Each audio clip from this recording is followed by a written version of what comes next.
Hi ಎಲ್ರಿಗೂ ನಮಸ್ಕಾರ. ನಾನು ನಿಮ್ಮ ವಿನೋದ್ ಮಾಸ್ಟರ್. ನಿಮ್ಮೆಲ್ಲರಿಗೂ ಗೊತ್ತಿರೋ ಹಾಗೆ ಡಾನ್ಸ್ ಕರ್ನಾಟಕ ಡಾನ್ಸ್ 2025 ಆಡಿಷನ್ ಈಗಾಗಲೇ ಶುರುವಾಗಿದೆ. ಸೊ ಆ ಒಂದು ವಿಷಯದ ಬಗ್ಗೆನೇ ಮಾತಾಡೋದಕ್ಕಂತ ಹೇಳಿ ಈ ಒಂದು ವಿಡಿಯೋನ ನಾನು ಮಾಡ್ತಾ ಇದ್ದೀನಿ. ಮೊದಲಿಗೆ ದಯವಿಟ್ಟು ಕ್ಷಮಿಸಿ, ತುಂಬ ಲೇಟಾಗಿ ಈ ವಿಡಿಯೋನ ಮಾಡ್ತಾ ಇದ್ದೀನಿ. ಯಾಕಂದರೆ ನಿಮಗೆಲ್ಲರಿಗೂ ಗೊತ್ತು, ನಾನೊಂದು ಸಿನಿಮಾಗೆ ಡಾನ್ಸ್ ಕೊರಿಯೋಗ್ರಫಿ ಮಾಡ್ತಾ ಇದ್ದೀನಿ. ಆ ಒಂದು ಸಿನಿಮಾ ಇನ್ನೇನು ಸೆಪ್ಟೆಂಬರ್ 19ಕ್ಕೆ ರಾಜ್ಯಾದ್ಯಂತ ಈ ಒಂದು ಚಿತ್ರ ಬಿಡುಗಡೆ ಆಗ್ತಾ ಇದೆ. ಈ ಚಿತ್ರದ ಹೆಸರು ಜೊತೆಯಾಗಿ ಹಿತವಾಗಿ. ಈ ಒಂದು ಚಿತ್ರದ ಹಾಡುಗಳಿಗೆ ನಾನು ನಿಮ್ಮ ವಿನೋದ್ ಮಾಸ್ಟರ್ ನೃತ್ಯ ನಿರ್ದೇಶನವನ್ನ ಮಾಡಿದ್ದೀನಿ. ಸೊ ದಯವಿಟ್ಟು ನಿಮ್ಮ ಹತ್ತಿರದ ಚಿತ್ರಮಂದಿರಗಳಲ್ಲಿ ಹೋಗಿ ನಮ್ಮ ಜೊತೆಯಾಗಿ ಹಿತವಾಗಿ ಚಿತ್ರವನ್ನ ನೋಡಿ. ಓಕೆ, ಇವಾಗ ಡಾನ್ಸ್ ಕರ್ನಾಟಕ ಡಾನ್ಸ್ ಬಗ್ಗೆ ಮಾತಾಡೋದಾದ್ರೆ, ಈ ಒಂದು ವಿಡಿಯೋದಲ್ಲಿ ಡಾನ್ಸ್ ಆಡಿಷನ್ ಅನ್ನ ಹೇಗೆ ಅವರು ತಗೋತಾರೆ ಆ್ಯಂಡ್ ಡಾನ್ಸ್ ಆಡಿಷನ್ ಅಲ್ಲಿ ನಾವೇನು ಎಷ್ಟು ಸ್ಟೈಲ್ಗಳನ್ನು ಮಾಡಬೇಕು ಆ್ಯಂಡ್ ಯಾವ ರೀತಿಯಾಗಿ ಈ ಒಂದು ಡಾನ್ಸ್ ಪ್ರಕ್ರಿಯೆಗಳು ನಡೀತದೆ ಅನ್ನೋದ್ರ ಬಗ್ಗೆ ಈ ವಿಡಿಯೋದಲ್ಲಿ ಇಂಚುಚ್ಚಾಗಿ ಮಾಹಿತಿಯನ್ನು ಕೊಡೋದಕ್ಕೆ ಪ್ರಯತ್ನ ಪಡ್ತೀನಿ. ಈ ಒಂದು ವಿಡಿಯೋ ತುಂಬ ಉದ್ದ ಆಗುತ್ತೆ, ಲಾಂಗ್ ಆಗುತ್ತೆ. ಸೊ ಕೊನೆವರೆಗೂ ಈ ವಿಡಿಯೋನ ನೋಡಿ, ಸ್ಕಿಪ್ ಮಾಡದೆ ನೋಡಿ. ಆ್ಯಂಡ್ ನಿಮಗೆ ಈ ಒಂದು ವಿಡಿಯೋದಿಂದ ಆಡಿಷನ್ ಕೊಡೋದಕ್ಕೆ ತುಂಬ ಯೂಸ್ ಆಗುತ್ತೆ ಅನ್ಕೊತಾ ಇದ್ದೀನಿ. ಬನ್ನಿ ನೋಡ್ಕೊಂಬರೋಣ ಯಾವ ರೀತಿಯಾಗಿ ಡಾನ್ಸ್ ಕರ್ನಾಟಕ ಡಾನ್ಸ್ ಆಡಿಷನ್ಸ್ ಪ್ರಕ್ರಿಯೆಗಳು ನಡೀತಾವೆ ಅಂತ ಹೇಳಿ. ಮೊದಲಿಗೆ ನೀವು ನಮ್ಮ ಚಾನಲ್ನ ಮೊಟ್ಟ ಮೊದಲ ಬಾರಿಗೆ ನೋಡ್ತಾ ಇದ್ರೆ ದಯವಿಟ್ಟು ಸಬ್ಸ್ಕ್ರೈಬ್ ಮಾಡಿ. ಯಾಕಂದರೆ ಈ ಒಂದು ಚಾನಲ್ನಲ್ಲಿ ಬರೀ ನಾವು ಡಾನ್ಸ್ ಬಗ್ಗೆನೇ ಮಾತಾಡ್ತಾ ಇರ್ತೀವಿ. ಡಾನ್ಸ್ ನಾಲೆಜ್ ಆಗಿರಲಿ, ಡಾನ್ಸ್ ಟ್ಯುಟೋರಿಯಲ್ ಆಗಿರಲಿ, ಬರೀ ಡಾನ್ಸ್ ಬಗ್ಗೆನೇ ಮಾತಾಡ್ತಾ ಇರ್ತೀವಿ. ಕನ್ನಡದಲ್ಲಿ ಮೊಟ್ಟ ಮೊದಲ ಚಾನಲ್ ಇದು ಡಾನ್ಸ್ ಬಗ್ಗೆ ಆಗಿರುತ್ತೆ. ಸೊ ಇವಾಗ ಡಾನ್ಸ್ ಕರ್ನಾಟಕ ಡಾನ್ಸ್ ಬಗ್ಗೆ ಮಾತಾಡೋದಾದ್ರೆ, ನೀವು ಫಸ್ಟ್ ಟೈಮ್ ಆಡಿಷನ್ ಕೊಡ್ತಾ ಇದ್ರೆ ದಯವಿಟ್ಟು ನಿಮ್ಮ ಹತ್ರ ಪಾಸ್ಪೋರ್ಟ್ ಸೈಜ್ ಫೋಟೋನ ಕ್ಯಾರಿ ಮಾಡಿ 2. ಅದ್ರ ಜೊತೆಗೆ ಒಂದು ಆಧಾರ್ ಕಾರ್ಡ್ ಜೆರಾಕ್ಸ್ ಕೂಡ ಇಟ್ಕೊಳ್ಳಿ. ಅದ್ರ ಜೊತೆಗೆ ನಿಮಗೆ ಡಾನ್ಸ್ ಕೂಡ ಬರ್ತಾ ಇರಬೇಕು. ಸೊ ಡಾನ್ಸ್ ಅಂತಂದರೆ ನೀವು ನಿಮ್ಮ ಯಾವ ಸ್ಟೈಲಲ್ಲಿ ನೀವು ಡಾನ್ಸನ್ನು ಪರಿಣಿತಿ ಹೊಂದಿದ್ದೀರಾ, ಕಂಟೆಂಪ್ರರಿ ಆಗಿರ್ಬೋದು, ಹಿಪ್ ಹಾಪ್ ಆಗಿರ್ಬೋದು, ಬಿ ಬಾಯಿಂಗ್ ಆಗಿರ್ಬೋದು, ಯಾವುದಾದ್ರೂ ಒಂದು ಸ್ಟೈಲಲ್ಲಿ ನೀವು ಪರಿಣಿತಿ ಹೊಂದಿದ್ರೆ ಫಸ್ಟು ಅದಕ್ಕೆ ಪ್ರಿಫರೆನ್ಸ್ ಕೊಡಿ. 1 ನಿಮಿಷದ ಹಾಡನ್ನು ಅದಕ್ಕೆ ರೆಡಿ ಮಾಡ್ಕೊಳ್ಳಿ. ಅದ್ರ ಜೊತೆಗೆ ಟೋಟಲಾಗಿ 3 ಸ್ಟೈಲ್ ಡ್ಯಾನ್ಸ್ಗಳನ್ನು ನೀವು ಪ್ರಿಪೇರ್ ಮಾಡ್ಕೊಂಡಿರಿ. ಬೇರೆ ಬೇರೆ ಥರ ಸ್ಟೈಲ್ ಇರಬೇಕು. ಕಂಟೆಂಪ್ರರಿನ ಫಸ್ಟಾಗಿ ಯೂಸ್ ಮಾಡ್ಕೊಳ್ಳಿ. ಒಂದು ಹಿಪ್ ಹಾಪ್ ಆಗಿರಲಿ, ಆಮೇಲೆ ಒಂದು ಫಿಲ್ಮಿ ಸ್ಟೈಲ್ ಆಗಿರಲಿ.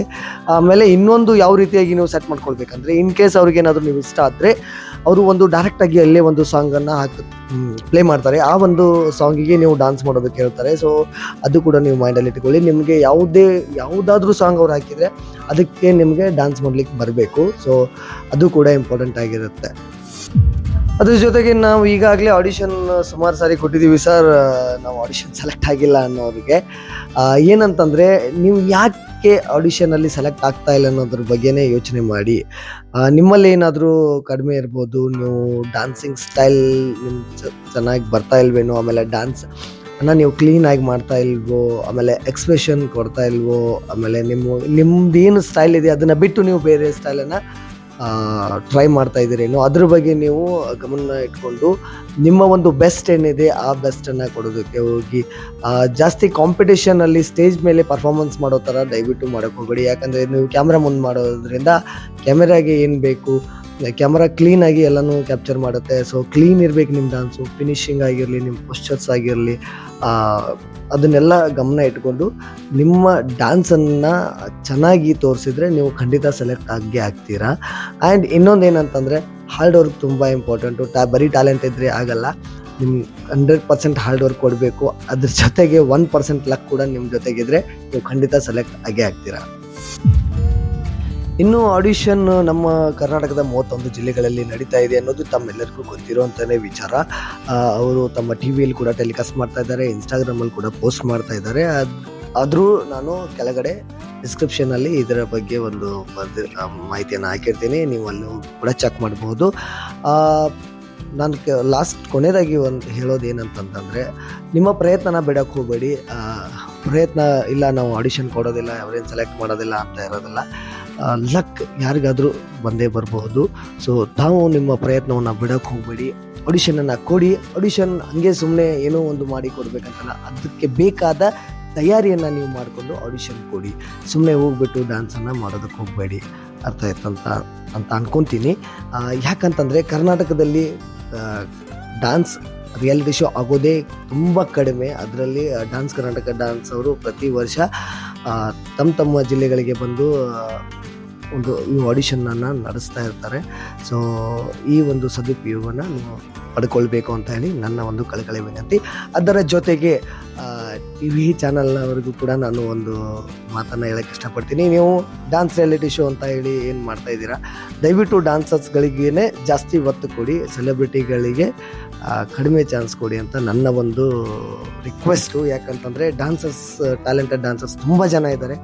ಅಂಥವ್ರಿಗೆ ತಾವು ಅವಕಾಶ ಕೊಟ್ಟರೆ ಅವರು ಬೆಳೆಯೋದಕ್ಕೆ ಒಂದು ನಿಮ್ಮ ಚಾನಲ್ ಮುಖಾಂತರ ಅವರು ಕೂಡ ಬೆಳೀತಾರೆ ಅನ್ನೋದು ಒಂದು ನನ್ನ ವಿನಂತಿ ಆಗಿರೋದ್ರಿಂದ ದಯವಿಟ್ಟು ಸೆಲೆಬ್ರಿಟಿಗಳನ್ನು ಇಟ್ಕೊಂಡು ಕರ್ನಾಟಕ ಡ್ಯಾನ್ಸ್ ಮಾಡೋದ್ರ ಬದಲು ತಾವು ಡ್ಯಾನ್ಸರ್ಸ್ಗಳಿಗೆ ಅವಕಾಶ ಕೊಟ್ಟು ಈ ಕರ್ನಾಟಕ ಡ್ಯಾನ್ಸ್ ಅನ್ನೋ ಏನು ಒಂದು ಟೈಟಲ್ ಇಟ್ಕೊಂಡಿದ್ರೆ ಆವಾಗ ಅದಕ್ಕೆ ಒಂದು ಅರ್ಥ ಬರುತ್ತೆ ಅಂತೇಳಿ ನನ್ನ ಒಂದು ಅನಿಸಿಕೆ. ಐ ಹೋಪ್ ನೀವು ಅದನ್ನು ಯಾರಾದರೂ ನೋಡಿದರೆ ಅದ್ರ ಬಗ್ಗೆ ಒಂಚೂರು ಯೋಚನೆ ಮಾಡಿ ಸೆಲೆಬ್ರಿಟಿಗಳನ್ನು ಬಿಟ್ಟು ನಿಜವಾದ ಡ್ಯಾನ್ಸರ್ಸ್ ಯಾರ್ಯಾರಿದ್ದಾರೋ ಅವ್ರಿಗೆ ನೀವು ಅವಕಾಶ ಕೊಡಬೇಕು ಅಂತ ಹೇಳಿ ತಮ್ಮಲ್ಲಿ ನಾನು ಬಿಡ್ಕೊತಾ ಇದ್ದೀನಿ. ಆ್ಯಂಡ್ ಈ ಒಂದು ವಿಡಿಯೋ ನಿಮ್ಗೆ ಇಷ್ಟ ಆಗಿದೆ ಅಂತ ಅಂದ್ಕೊಂಡಿದ್ದೀನಿ. ಬೆಳಗಾವಿಯಲ್ಲಿ ಆಡಿಷನ್ ಇದ್ದಾಗ ನಾನು ಬೆಳಗಾವಿಯಲ್ಲಿ ಯಾವ ರೀತಿಯಾಗಿ ಆಡಿಷನ್ ನಡೆಯುತ್ತೆ ಅಂತ ಹೇಳಿ ವಿಡಿಯೋ ಮಾಡಿ ಖಂಡಿತ ಹಾಗೆ ಹಾಕ್ತೀನಿ. ನೀವು ಕೂಡ ಅದನ್ನು ನೋಡಿ ಆ್ಯಂಡ್ ಯಾರ್ಯಾರು ಆಡಿಷನ್ ಕೊಡ್ತಾ ಇದ್ದೀರೋ, ಆಲ್ರೆಡಿ ಕೊಟ್ಟಿದ್ದೀರೋ, ನಿಮ್ಮ ಪ್ರಯತ್ನ ಬಿಡಕ್ಕೆ ಹೋಗ್ಬೇಡಿ, ಪ್ರಯತ್ನ ಪಡ್ತಾ ಇರಿ, ಪ್ರಯತ್ನಕ್ಕೆ ಫಲ ಸಿಕ್ಕೇ ಸಿಗುತ್ತೆ ಅಂತ ಹೇಳ್ತಾ ಮತ್ತೊಮ್ಮೆ ನಿಮಗೆಲ್ಲರಿಗೂ ನೆನಪು ಮಾಡ್ತಾ ಇದ್ದೀನಿ. ಅದೇನಂತಂದರೆ ಜೊತೆಯಾಗಿ ಹಿತವಾಗಿ ಚಿತ್ರ ಇದೇ ಸೆಪ್ಟೆಂಬರ್ 19ಕ್ಕೆ ರಾಜ್ಯಾದ್ಯಂತ ಬಿಡುಗಡೆ ಆಗ್ತಾ ಇದೆ. ತುಂಬ ಒಳ್ಳೆಯ ಚಿತ್ರ, ತಂದೆ ಮಗನ ಸಂಬಂಧನ ಹೇಳುವಂಥ ಚಿತ್ರ ಇದಾಗಿರುತ್ತೆ.